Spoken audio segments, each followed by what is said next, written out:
السلام عليكم ورحمة الله وبركاته. ازيكم يا ولاد، عاملين ايه؟ يا رب تكونوا بخير. النهارده فيديو جديد يعني من نوع شوية، حاجة ما كنتش بعملها عشان برضو ايه يعني مش مستاهلة يعني، ولكن اخواتنا اللي على القناة كده هوني قال لك انت بتملح في صور ولا في براميل ولا في ايه ولا في تلفزيونات، انت حيرتنا. انا يا ولاد بملح اول تمليحه بتبقى في اي حاجه يعني كروانه او اي حاجه بلاستيك من اللي يعني بلاستيكها حلو، عشان خاطر بس الايه الصناعه بتاعته. لو صناعته وحشه بيخلي السمك طعمه وحش ويبوظه وبيسخنه.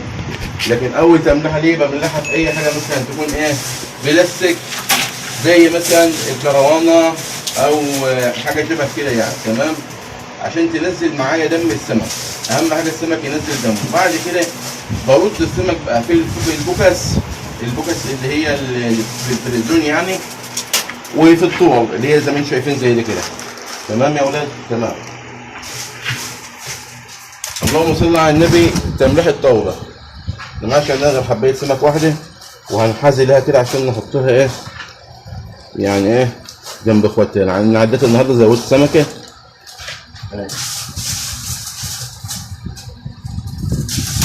بدأت املح الطاوله يا ولاد. دي السمك دي انا مش برده، لكن السمك ده وني سمين جدا ومفيش فيه دم يعني، فانا بملحه كده. بنفرش كيس في الطاوله دي، طاوله سردين خشب اللي هي المفتحه من تحت عادي، فانا بفرش اكياس جوه منها. كيس نظيف بنشتري كيس اخضر بتاع سمك عادي خالص، وبنتوكل على الله نرص السمك بتاعنا. يعني الميزه ان ما بيبقاش فوق منه سمك، يعني السمكه لوحدها بمفردها زي ما انتم شايفين، ما فيش فوق منها سمك ثاني، تمام. ودول له كذا ميزه، احسنهم ان هو ما بيخسش معانا في الميزان كتير، بينزل بس يعني بشاير ميه صغيره وشكرا، تمام. المحلات اللي هي مشهوره او محلات اللي هي يعني قادره ان هي تجيب طول كتير وكلام من دوني، الطول غاليه خلي بالكم، فبتوفر معاه في السمك، لكن السمك لازم ان هو ينزل دمه باي طريقه بقى ان كانت. يعني انت بقى تشغل دماغك وتخليه ينزل ايه دمه باي طريقه ان كانت. المهم بعد كده حضرتك تقوم رده في قلب دي وتسيبه الميعاد بتاعك اللي هو 5 ايام او 6 ايام. فايده الطاوله ايه؟ فايدة الطاولة إن السمك ما بيخسش معاك. فايدة الطاولة إن هي صحية، ما هيش زي الحاجات البلاستيك، البراميل البلاستيك اللي بتحط في قلبه مواد يعني زي البطلورية كده، يعني زي البنزين زي الغاز زي الحاجات اللي شبه كده. فايدة الطاولة إن هي حنينة على السمك، ما هيش قاسية عليه زي الحاجات البلاستيكية. أنا بسيب حاجة البلاستيك اللي عندي بسيب فيه يوم واحد بس السمك بيدفى معايا بينزل دمه، وبعد كده بنقله على طول.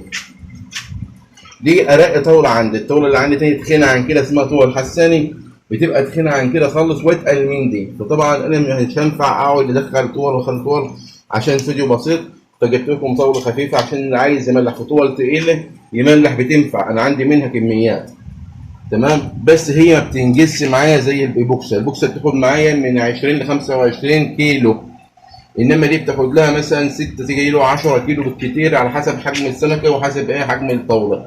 يعني دي بتاخد لها 7 كيلو دي، لكن في عندي بياخد 8، في واحد عندي بياخد 10. انا عاملها طبعا خشب، ما هيش طاوله السمك اصلا، انما دي طاوله السمك اصلا سردين، تمام كده.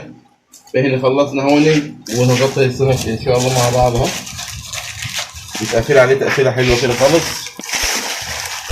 الملح اللي عليه ما يبقاش كتير زي ما انتم شايفين كده، لان الطاوله ما بتبقاش فيها ميه، فاهمين؟ ما بتعملش ميه، فاحنا بنحفظ السمك بالملحيه بتاعته وبتفضل عليه ما بتنزلش من عليه، لان زي ما قلت ما فيش ميه تنزل الملحيه معانا، تمام كده. طبعا يا جماعه يعني الناس اللي هم اخواتنا وحبايبنا اللي بحبهم حقا، انا بحب الناس دي اللي بتقول ان ما فيش حد بيملح يعني بيبين شغله غيرهم، وما فيش حد بيظهر يعني طريقه تمليحه وعلى علن غيرهم. انا بقول لهم يا جماعه والله ابدا، انا فاتح القناه دي بقالي سنين طويله، وعمري من يوم ما فتحتها وانا بملح للناس على علن، وبالدليل الفيديو اللي هو نزله ما بقالوش ايام، انتوا تقدروا يعني هو حد بعته لي على فكره، اللي تقدروا تخشوا على القناه عندي هتلاقي قناه من سنوات طويله وانا بملح قدام الناس علنا جهرا كده اهو، وبعلمهم كمان يعملوا ايه. الناس اللي بتتملح ما بتعلمش، الناس اللي بتملح يا اولاد ما بتعلمش، لكن بيوريكوا هو بيعمل ايه، وجايب السمك مثلا طازه ولا مش طازه مره ولا حاجه وخلاص على كده، لكن ما بيعلمش حد. لكن بفضل الله قناتنا بتعلم الناس، لان انا عارف ان وفي السماء رزقكم وما توعدون. مش خايف لحد يعني ايه يقول لك املح وما عنديش اشتري من ابو رجب، او مثلا ما اشتريش من محل فسيخ، لا انا هملح انا وانا كسبان. لا انت غلطان، لان انا عندي بيت وعندي اسره وعندي عيال، فبالتالي محتاج ان انا ارزق عشان خاطرهم. فربنا هيبعت لي رزق، ربنا بيرزق الجوده في الحجر، مش هيرزقني وانا عندي عيال وهو اللي خلقني. فلازم انا عندي اعتقاد وعندي رضا باللي انا بقوله ده، فانا مش خايف من الموضوع ده نهائيا، ولذلك انا بوريكم اهو. نيجي بقى لاخواتنا البنات الله يهديهم يا رب، اللي بنزل كل يوم فيديو يقول اللي عايز سؤال يسيبه له على القناه، واللي عاوز شغل يكلمنا على الواتس يقول لي بطريقه تضايقني، يحسوا ان انا انسان ساذج، ان انا انسان عبيط او اهبل، يقول لي برضه على الواتس او يرنوا عليا ويقولوا عايزين كذا وعايزين. قلت لهم يا جماعه انا الموضوع ده انا بقول لكم انتم سيبوه على القناه. بتقولي تاني ولما يقول على الواتس وتيجي تقول لي انا عايزه كذا وكذا، اقول لها يعني سيبي الفيديو بتاعك، سيبي السؤال بتاعك على القناه. بتيجي تقول له امال انت اللي سايب رقمك، امال انت اللي قايل، انت بتضحك علينا انت، وبيكلموني باسلوب طبعا غير لائق.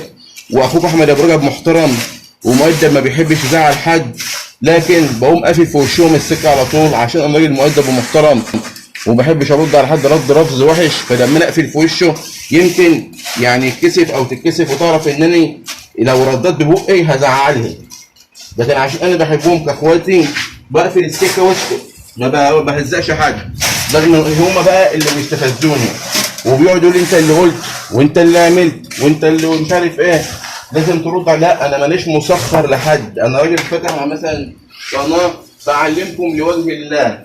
طيب لا انت لازم تقول لنا ولازم تنصحنا ولازم خلاص. بكل بساطه انت عايزه تشتري الصنعه بكل بساطه وبكل سهوله من غير ما تتعبي نفسك، تعالي لي على الواتس وقولي لي انا عايز اتعلم واخد كورس، هقول لك الكورس نظامه ايه وبنعمل ايه وايه اللي انت ممكن تعمليه عشان تاخد الكورس. لو مشى معاك واتفقنا بديك كورس تشتغلي بيه عمرك كله.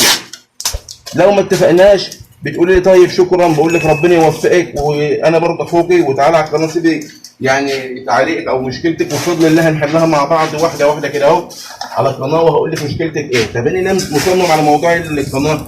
اولا انا مانيش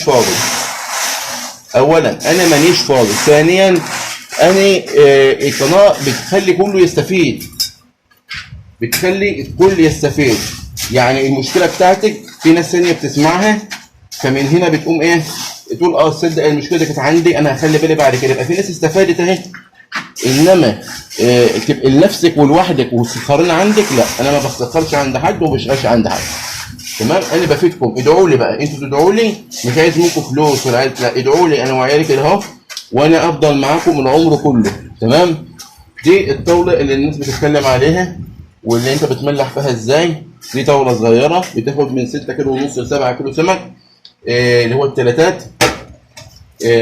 هنقعد ان شاء الله فيها باذن الله نفس اللي بنقعده في الكورونا او قصدي في الفريزونه او كده، لا دول بنزود يوم.